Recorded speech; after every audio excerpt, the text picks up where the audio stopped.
Nagsampa ng reklamong cyber libel ang beauty queen na si Michelle D. Laban yan sa content creator na si Sian Gaza. Kaugnay yan ng pinapakalat mo ng fake news ni Gaza. Well, naman ang content creator, nililihis lang daw ni D ang issue tungkol sa mani pananakit nila sa driver na aktres na si Rian Ramos. Nasa frontline ng balitang yan si Gio Robles. Ito ang unang pagkakataon na umapak sa headquarters ng National Bureau of Investigation sa Pasay ang beauty queen na si Michelle D.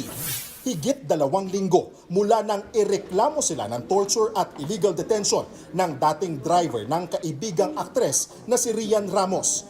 Pero walang kaugnayan sa sumbong ni alias Totoy ang pakay ng kampo ni D sa opisina ng NBI Cybercrime Division. So today, she filed a cyber libel case against Mr. Sian Gaza and 4 Facebook pages.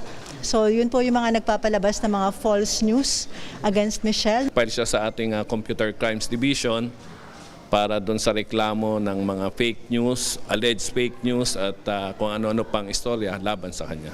Layunin daw ni D na panagutin ang mga nagpapakalat ng mga malisyoso at maling impormasyon kaugnay sa kanya at kaibigang si Ramos. Alam ko naman na artista ko, I'm a beauty queen also. I know scrutiny is always part of the job. Pero in cases like this, of course, it's a call for accountability against fake news. Hindi po to teleserye, mga totoong buhay po ang naapektuhan.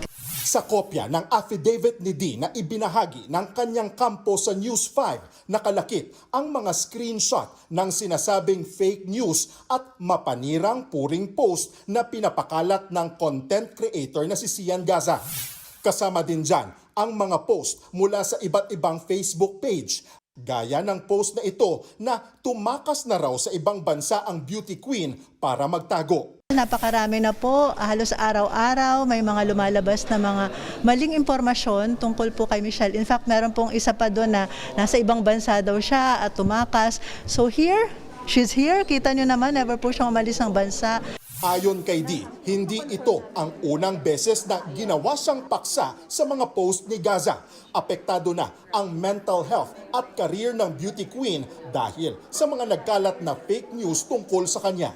Pero syempre nakakasakit kasi sometimes people with scandals like this, they forget what you've done for your career and the hard work you've put. Nais din daw ni D na magsilbing boses ng mga kababaihan na nakakaranas ng pambabastos online. Kaya desidido raw siyang panagutin ang mga nasa likod ng pagpapakalat ng fake news. I think the point here is na hindi i-normalize yung pagsasalita ng ganun towards sa mga babae. I think we should respect women's rights and privacies, especially if they're fake. Hindi ito ang unang reklamo na kinasangkutan ni Gaza. Taong 2018 nang hatulan ng Malabon Regional Trial Court si Sian Gaza ng 5 taong pagkakakulong dahil sa isang investment scam at paglabag sa bouncing checks law.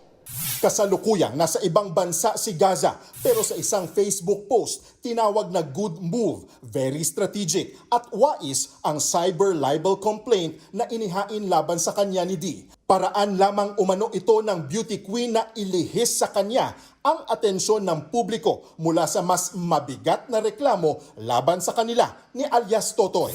Nang tanungin naman si D kung may mensahe siya sa content creator, sagot ng beauty queen.